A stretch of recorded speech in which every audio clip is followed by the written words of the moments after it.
네, 김정은 북한 국방위원회 제1위원장이 한때 오른팔로 불리던 최룡해 전 노동당 비서까지 좌천시키는 등 공포정치를 심화시키고 있죠. 자, 그래서일까요? 인민군 북한의 1위, 서열 2위, 제 아무리 북한 인민군을 호령하는 실세라 해도 김정은 앞에서만 서면 한없이 작아진다고 합니다. 앉으라고 해도 못 앉는데요. 먼저 이선아 기자가 전해드리겠습니다. 북한 방송이 며칠 전부터 내보내는 군사교육 일꾼대회 장면입니다. 국력 강화의 최전성기를 펼쳐가시는 경례하는 최고사령관 김정은 동지를 우러러 허풍 같은 만세의 환호를 터치올렸습니다. 주석단에 먼저 자리 잡은 김정은 제1위원장. 한참 박수를 치다 옆에 서 있는 군서열 2위 박영식 인민무력부장에게 앉으라고 손짓합니다. 하지만 박영식은 바로 앉지 못하고 건너편 군서열 1위 황병서 인민군 총정치국장을 쳐다봅니다. 황병서 역시 머뭇거리다가 격려하고 나서야 엉거주춤 자리에 앉고 그제야 박영식도 앉습니다. 기념 촬영하러 이동할 때 황병서는 김 제1위원장에게 귀옛말하러 다가왔다가 김 제1위원장 혼자 비추는 영상에 오래 등장하는 게 부담스러운지 재빨리 화면 밖으로 나갑니다. 명실상부한 실세로 자리매김했다지만 황병서가 김 제1위원장 눈치 보는 모습이 포착된 건 처음이 아닙니다.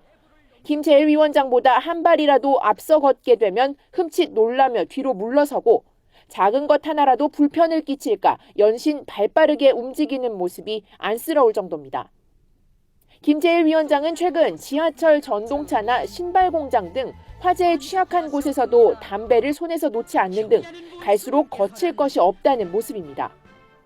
여기에 최룡해까지 하루아침에 제거되면서 북한 간부들의 충성 경쟁과 눈치 보기가 더욱 심해지고 있다는 분석이 나옵니다. 또 김 제1위원장의 안하무인격 태도가 간부들과 결속력을 떨어뜨리고 있다는 지적도 제기되고 있습니다. YTN 이선아입니다. 네, 관련 소식 두 분 패널과 함께 북한 간부들의 충성 경쟁 또 내부 소식 전해드리도록 하겠습니다. 안찬일 세계북한연구센터 소장 그리고 송지영 전 북한 아나운서 자리에 함께했습니다. 안녕하십니까? 안녕하세요. 예, 저 깜짝 놀랐어요. 저 정도일까 그랬는데 신문에서 한두 컷은 봤는데 다시 한번 영상 볼까요? 이게 쉽지 않은 그런 공개적인 자리라는 것을 말씀드리도록 하겠습니다. 자, 먼저 김정은이 와서 가운데 자리에 앉죠. 당연히 여기까지 이해가 됩니다. 박수 받는 것도 평소에 받았어요. 자, 얘기합니다. 자, 동무 앉으시라요. 근데 예, 제가 하면서 눈치를 보고 있어요. 앉아도 된다니까. 그러더니 다 옆에 이번에는 황병서한테 또 앉으시라니까요. 그러니까 거수경례까지 하고 네, 그러면 앉겠습니다. 이러면서 자리에 앉습니다. 일단 북한도 당연히 장유유서가 있는 그런 사회 아니겠습니까? 네. 어떻게 보시겠어요? 저 영상에서도 저희가 이렇게 감지할 수 있듯이 지금 김정은이 먼저 앉았습니다. 그러면 예전에 이제 김일성이나 김정일 시대 때는 김일성이나 김정일이 앉으면 옆에 이제 서열 간부들이 자기네 앉아야 될 자리에 그냥 앉았거든요. 그렇지만 지금 최근에 와서 지금 황병서가 지금 나이가 몇입니까? 예. 거의 70세에 되어오고 있고 그런데도 지금 김정은이 앉으라고 그냥 거듭 그러는데도 앉겠습니다 이러면서 예. 이제 최대 이제 존경의 표시를 하고 이제 어려움을 표시하는데 그만큼 이제 김정은의 그 간부들을 처단하는 그런 이제 거기서 공포감을 느꼈기 때문에 최대로 이제 자기네가 절대적인 당신을 이제 그러니까 존중한다 이걸 예. 이제 보여주는 거지요. 예. 그렇지만 저기 이제 뒤로 이제 돌아보면 저기는 이제 숨은 이제 너무 이제 공포 정치에 몸둘 바를 모르기 때문에 하는 그 억지 행동 같아 보이는 그렇죠. 것도 이제 보이는 거지요. 황병서의 성격이 원래 저랬습니까?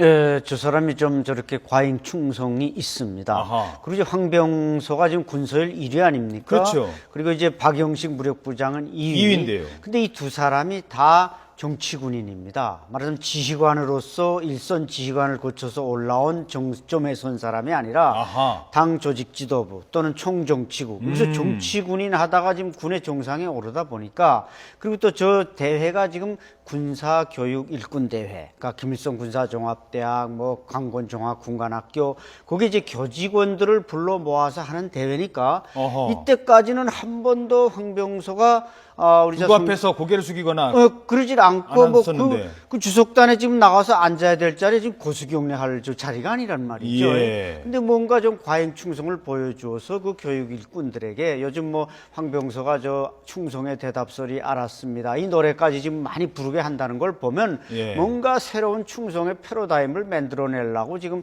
저렇게 좀 좌불안석이 아닌가 이렇게 평가할 수 있습니다. 예. 북한 간부들의 이른바 충성 경쟁은 어느 정도나 될까요? 어떻습니까? 그러니까 충성 경쟁이라는 게 예전에는 이제 김일성이나 김정일에게 다가가기 위한 충성 경쟁이었습니다. 예. 누가 좀 더 그 곁에 가까이 다가가서 좀 더 친근한 관계를 유지하고 좀 더 가까운 관계를 유지하는가. 그렇지만 지금 김정은 옆에 이제 조금만 더 다가갔다가는 자꾸 오히려 더. 혁명화 내려가지 않으면 처단되지 않으면 이해가 되면 아무튼간 이제 언제 내 먹이 잘려야 될지 내 바지가 벗겨질지 모르는 거죠. 더 밑으로 내려가지 않기 위한 충성이에요. 살아남기 위한. 김정일 있을 때 우리가 다큐멘터리들을 관찰하다 보면 예. 김정일 앞에서는 막 얘기하면서 이제 막 뭐 현지지도 한다 막 얘기하다가도 뭐 기침 나오면 이렇게 하고 뭐 깃고 이랬는데 지금은 막 입냄새 뭐 날까봐 그런지 모르겠는데 황병서가 아주 조심스럽게 입을 막고 막 김정은 나이 어린 김정은에게 기에 가서 귓속말로 막 이러는 거 보고 저희가 야, 예전에 김일성이나 김정일 그 동영상이 아니로구나. 김정은 시대에 와서는 정말 김정은이 젊어서 그런지 뭔가 지금 잡으려고 하는구나. 예. 이게 지금 엄청 이제 느껴지고 있거든요. 자, 그러면 기록으로 살펴보도록 하겠습니다. 얼마나 김정은 시대가 공포 정치가 지금 극에 달하고 있는지 기록으로 보겠습니다. 2012년 7월 리용호 전 인민군 총참모장 해임, 2013년 11월 장성택 측근 이용화 장수길 공개 처형, 또 장성택 12월 12일 처형, 15년 4월 현영철 인민무력부장 처형, 집권 초기 4년간 간부 100여 명이 처형됐습니다. 처형이라는 거는 어떻습니까? 제가 알기로는 그냥 뭐 대충 권총도 아니고 뭐 기관총이나 이런 무시무시한 무기를 쏘고 공개 처형을 합니다. 봐라. 예.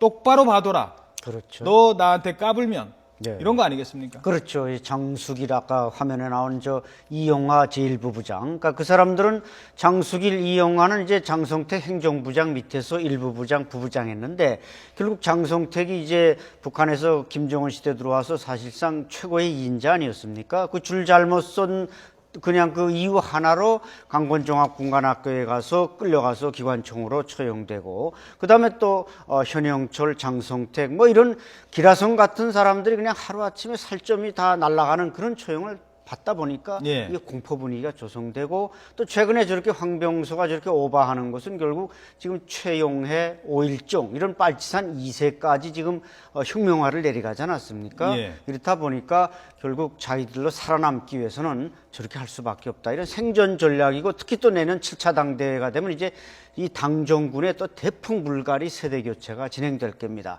그러니까 황병서도 지금 나이가 67세다 보니까 이제 불안하고 또 한 2년 총정치국장 지금 최영희한테 넘겨받아서 한 2년 왔는데 이제 물러날 때가 되니까 아이고 제발 전 좀 잘라지 말아 주십시오. 아마 이런 제스처인 것 같습니다. 좀 더 권력 관계 중심으로 조금 어려운 얘기입니다만 그렇게 질문을 드리도록 하겠습니다.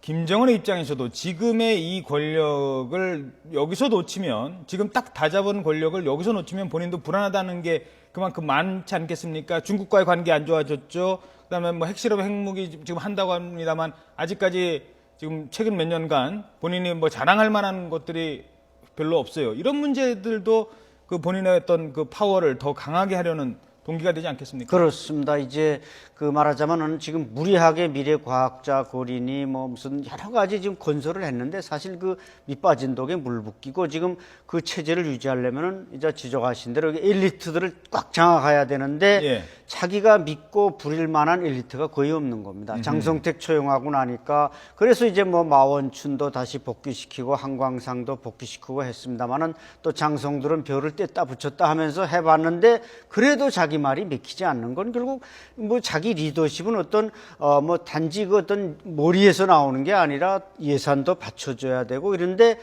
사회주의 경제는 작동을 하지 않고 예. 인민들은 장마당에 의존하고 그러다 보니까 저렇게 공포 분위기를 계속 이어가는 게 그래도 내 리더십을 유지하는데 유리하다 이렇게 판단하고 저런 분위기가 이제 저렇게 저런 아주 굴종적이고 굴욕적인 자세로 나타나는 것입니다. 알겠습니다. 자, 지금 막 들어온 속보 하나 전해드리고 질문 이어가겠습니다. 오늘 잠시 뒤인 10시에 조계종이 입장을 발표합니다. 오늘 오후 4시로 예정돼 있죠. 한상균 민주노총 위원장의 경찰 출두 시한입니다. 이때까지 출두하지 않으면 경찰이 안으로 진입해서 검거 작전을 펼칠 수 있다라는 가능성까지 지금 경찰이 내비치고 있습니다. 이러면서 지금 조계종 주변은 극시 심각한 상황에 이르고 있습니다. 일촉즉발의 상황에 이르고 있습니다. 이런 상황을 앞두고 현재 조계종 측에서 입장을 밝힐 예정입니다. 잠시 뒤 10시에 어떤 입장일지 주목되고 있습니다. 잠시 뒤에 전해드리도록 하겠습니다. 자, 그리고 또 하나 살펴볼게요. 담배입니다. 네. 김정은 위원장이 아주 골초예요. 뭐 어느 사진에서든 담배를 손에 들고 있는 게. 근데 문제는 지하철에서도 피우고 뭐 책상에서도 피우고 실내에서도 피우고 한국이었으면 벌금 엄청 물었을 것 같아요. 그렇죠. 예. 자, 이런 모습인데 북한의 지금 이제 화면에 나오고 있습니다. 지금 뭐 여긴 지하철역이고요. 지하철역 안에서도 아주 자연스러워요. 쟤는 어디다 터는지 모르겠습니다만. 어떻습니까? 북한 김정은의 저런 흡연. 저건 뭐 아무도 제재를 못하기 때문이겠습니다만. 아무도 제재를 못하는 것도 있지만 지금 저게 자기 이제 할아버지 김일성이나 김정일의 이제 그 모습하고도 똑같거든요. 부전자전이라고. 예. 그래서 항상 북한의 이제 사적관이나 그런 혁명 연구실 같은 데 가면 뭐 위대한 수령 김일성 동지께서 다녀가신 방, 뭐 그가 피우던 재터리하고 크리스탈 재터리를 딱 가운데 모셔놓고 빨간 기념품처럼. 천으로 예. 사람들이 와서 그걸 이렇게 한 바퀴 뺑 돌게 합니다. 그러니까 김정은이 지금 젊은 나이에 지도자가 돼서 이제 사람들 앞에서 뭔가 리더력을 보여주고 지도력을 보여주려고 하니까 뭐 자기 할아버지나 아버지의 그 모습을 따라하는 것도 있겠지만 예. 북한은 원래 그렇게 하면 좀 사람들에게 뭐 털털해 보이고 소박해 보이고 뭔가 허물없어 보이고 이런 국민들에게는 친근감을 주거든요. 왜냐하면 북한 주민들은 담배를 정말 남성분들은 구름 과자 정말 이게 없으면 심심초, 속상초 할 정도로 담배가 없으면 뭔가 허전한 많이 거예요. 흡연 이유가 그렇죠. 없습니까? 여성들이 담배 피우는 거는 정말 없지만 국소수 0.01에도 미치지 못하지만 예. 남성분들은 99.9%가 담배를 피운다고 봐도 이제 과언이 아닙니다. 예. 네. 뭐 안 피우는 그렇기 사람들은 때문에. 좀 억울하겠지만 하여간 예. 그러니까 이제 보면 지하철이나 기차 안에서도 담배를 피우고요. 심지어 남성들이 여성분이 임신을 했는데 그 네. 방에서도 담배를 피워서 겨울 아직까지. 같은 때는 이 공기가 유통이 이제 이 공기가리가 제대로 되지 않다 보니까 아. 집안에 막 곰굴 같아요. 그러니까 그런 모습을 주민들이 딱 봤을 때는 우리 김정은도 우리 수령도 저렇게 뭐 소박하고 털털하고 저렇게 담배 피면서 허물없는 그런 친근한 지도자다. 이런 이미지를 자꾸 부각하려는 그런 거를 하나 강조하려고 하고 있고 할아버지야 자기 아버지의 그 모습을 자꾸 강조하려고 하는 거죠. 그러니까 여기서 하나 저희들이 이제 서로 불일치하는 부분이 우리는 실내에서 당연히 금연인데 북한에서는 실내 금연이 아닌 곳이 많군요. 그러다 보니까 그렇죠. 뭐 지하철이건 어디건 담배를 피는 게 김정은이기 때문만은 아니고 물론 김정은 옆에서 같이 맞담배질 할 사람은 아직은 못 봤어요. 화면상에서. 그렇죠. 저건 뭐 최고 존엄이기 때문에 그러니까 김정은만 피우고 다른 사람은 절대 피울 수가 없고 예. 그러니까 담배도 이제 권위의 상징이고 또 김정은이 피우는 담배는 뭐 용광이나 뭐 727이나 담배 종류가 다릅니다. 야. 담배 딱 담뱃대 들고 다니는 거 봐도 저 사람이 급수가 어떤 급수다 하는 걸 대충 알거든요. 예. 그래서 이제 나만 내가 최고 존엄이다 하면서 딱 담뱃대를 휘두르고 다른 사람들은 거기서 절대 피울 수 없는 하나의 권위 과시도 됩니다. 저거. 얼마 전에 미국 정부가 이런 발표를 합니다. 북한을 위조 미국 담배의 주요 생산국으로 지목했다는 소식이 들어와 있었는데요. 북한이 담배도 위조할 수 있는 능력을 갖추고 있습니까? 네, 그렇습니다. 물론 뭐 국가에서는 자기네 나름대로 뭐 727이라든지 이제 우리 박사님 얘기했듯이 영광이라는 담배도 정말 고급스럽게 잘 만들지만 주민들이 위조하는데 정말 특히 평양을 가까이 하고 있는 평성이나 남포 쪽에 가면 전문적으로 담배 잎사귀를 사서 그걸 말아서 그걸 이제 정확하게 이제 외국에서 사온 그 포장지에 다 넣어서 그걸 이제 딱 파는데 이게 진짜 말벌인지 북한에서 이제 가짜로 위조한 말벌인지 분간이 안 됩니다. 어허. 근데 한 가지로 분간을 할 수 있습니다. 어떻게요? 이렇게 이제 딱 졌을 때 이렇게 소리를 이렇게 딱 들어보면 네. 진짜 외국에서 들어온 거는 이 뻥이 뿅뿅하고 소리가 나고요. 북한에서 만든 거는 이 소리는 위조를 못 하더라고요. 아하. 겉에 포장지는 아주 그럴싸하게 만들었는데 예. 이 뿅뿅하는 압축 소리는 기술이. 네, 예. 그거는 아직 안 되더라고요. 네. 비닐로 압축 포장하는 기술은 안 되는군요. 하지만 북한이 최근에 그 핵실험 이후 경제 제재를 받고 있는 상황에서 여러 가지 외화벌이 중에 하나로 이 뭐 이른바 슈퍼노트 100달러짜리 네, 예. 위조뿐만 아니라 이것까지 지금 하고 있다라고 볼 수 있는 거군요. 그렇죠. 이 예, 슈퍼노트는 이제 미국의 제재가 워낙 강하니까 지금은 네. 잘 못하고 저런 담배라든지 또 마약이라든지 비아그라 이런 종류들을 북한이 지금 위조해가지고 시장에 내다 돈을 팔아서 이제 외화를 충당하고 있습니다. 비아그라까지요. 그렇죠. 비아그라 많이 북한에서 합니다. 예. 가짜 말이죠. 알겠습니다. 네, 지금까지 북한 관련 소식 안찬일 세계북한연구센터 소장, 송지영 전 북한 아나운서였습니다. 두 분 고맙습니다. 감사합니다.